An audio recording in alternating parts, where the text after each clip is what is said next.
Pamätáme si my ľudia, ako nás pred 25 000 rokmi ovládala technologicky vysoko vyspelá rasa mimozemských bytostí Apexianci.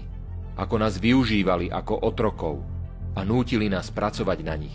Na čo by technologicky vysoko vyspelá rasa zotročovala tých, ktorí sú v technologickom vývoji ďaleko za ňou? Čo také cenné môžeme dať technologicky vysoko vyspelej rase? Veď vo vesmírnom priestore je obrovské množstvo zdrojov a miliardy planét. Čo potrebujú od nás, od ľudí?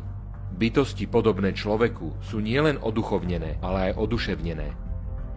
Duša je zdrojom najčistejšej prvotnej energie, ktorá je základom stvorenia všetkého vo vesmíre. Osobnosť človeka si môže zvoliť podľa svojho želania, kam nasmeruje túto silu. Ak je táto sila nasmerovaná na matériu, mení sa na antialat.